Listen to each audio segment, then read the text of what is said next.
Hey everybody, how's it going? This is Darrin Goodman with GuitarControl.com, bringing you a video lesson. Today I want to show you a couple little sweeping arpeggios that we're going to add an extra note in to it by tapping it.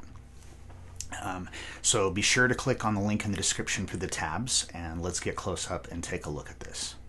Alright, so what we're going to be doing here is I'm just going to go over the shape for the major arpeggio with the tap note and then the minor arpeggio with the tapped note. Nice thing about with the guitar is that this shape is the same no matter what key you play it in. It's just a matter of memorizing the shape and where the tapped note is, and then you can move it around to wherever you want. So what we're going to be doing it here is we're going to be doing C major is the shape that we're going to be looking at. Alright, so first thing you're going to want to do is put your fourth finger on the 15th fret of the 5th string. So first let's just go over the notes of the arpeggio and then we'll work with the technique. So we've got here on the 15th fret of the 5th string with your 4th finger, and then the 14th fret of the 4th string with your 3rd finger, then the 12th fret of the 3rd string with your 1st finger, then the 13th fret of the 2nd string with your 2nd finger, then the 12th fret of the 1st string with your 1st finger, the 15th fret of the 1st string with your 4th finger, and then the tapped note. So in this case, where I'm tapping at the 20th fret, but a good way to memorize it is just to know that from the note that you're playing with your 4th finger on the 1st string, that you go up 1, 2, 3, 4, 5 frets. So that way if you're playing it in a different key, whoops, you get the same amount of spacing in between there. So what we're doing here with this is that this is a major arpeggio, so we're playing 1, 3, and 5 of the major scale, just like it would be the chords. So if you're playing a C major chord, we're playing the same notes. So we've got the C is 1, and then these are in root position. 1, 3, 5. 1, 3, 5. 1 again.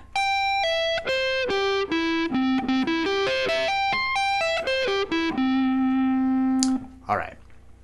So for the technique with this, if sweeping is a new technique to you, which if it is, it's totally fine. We're going to go over how to do it. So the idea with this is that it's one continuous downstroke when you're ascending and one continuous upstroke when you're descending. So when we're playing this, when I play the note on the 5th string, a good thing to do is just let the pick come to a rest on the next string. So in this case is the 4th string. And then when we go to the 4th string, we remove our 4th finger from the 5th string. When we pick the 4th string, now we've come to a rest on the 3rd string. So you don't want like that, you want like that. So we let the pick come to a rest on each string. Now, if, like I said, if this is new, that part right there is like, for me, was like the hardest thing with this. So if you've never done this before, you're going to really want to practice that separately and be patient. Rome wasn't built in a day. So, work at it slowly and just try to, be, as precise as you can. Now, if you're playing this with distortion, you don't want it, you don't want to leave these strings open because they're going to start making a bunch of racket. So what I'm doing with my right hand also, as I ascend upward, I am moving this hand, sliding up like that. If you can see that.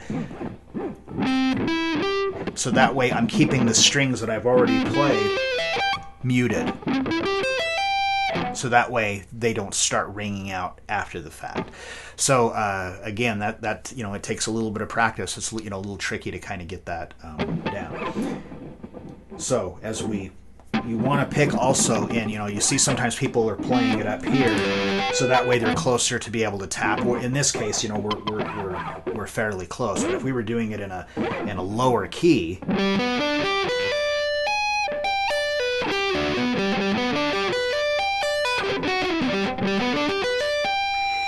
see how I'm going back and forth between the tap and then going back to pick. That's really the way that you want. I mean, if it's something that's like really fast, you know, you might need to do it up here or whatever. But I like to be back here because I'm a big believer in kind of having one position that you have your picking hand in, you know, so that way, regardless if you're strumming or if you're playing individual notes, you're palm muting, that, you know, you're not, oh, well, when I strum, I play here, and when I play notes, I play here. You know, just having one consistent place is the key. So we ascend, and this note here, by the way, I'm tapping, or excuse me, doing a hammer onto that, and then the tap, and then pull off, pull, and then back for the descending part. And it's the same thing. So we're starting on the second string, and when we pick that note, we let our pick come to a rest on the third string. Third string, come to a rest on the fourth. Fourth, let it come to a rest on the fifth.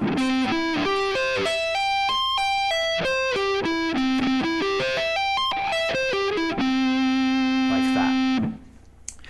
All right. So since that is a movable shape, whatever it is, you know, that you're trying to, maybe you're outlining a chord, whatever the case may be, you can just move it around wherever you want. And so whatever this lowest note that you're playing is, that's your root. So now let's look at the minor shape. And so for this, I'm just going to move up and do it D minor.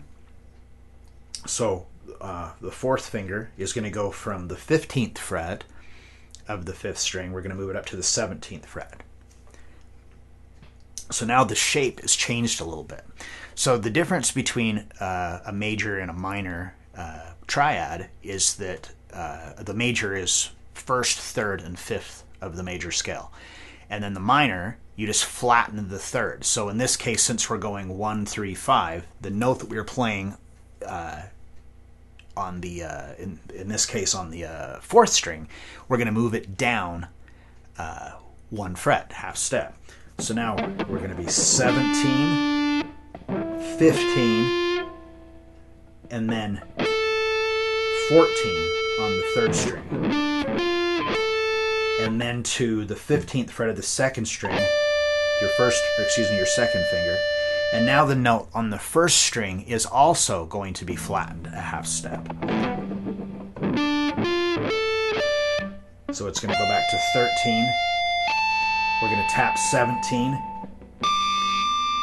do a hammer onto 17, and then we're going to tap the 22nd fret, which is 1, 2, 3, 4, 5. 5 frets away, just like on the major.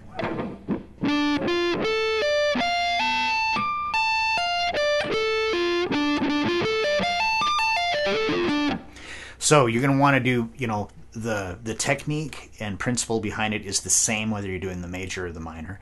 And again, you can move these around. It's just kind of a cool way, you know, like add these into a guitar solo to follow a chord progression, or substitute these for chords, you know, for a song.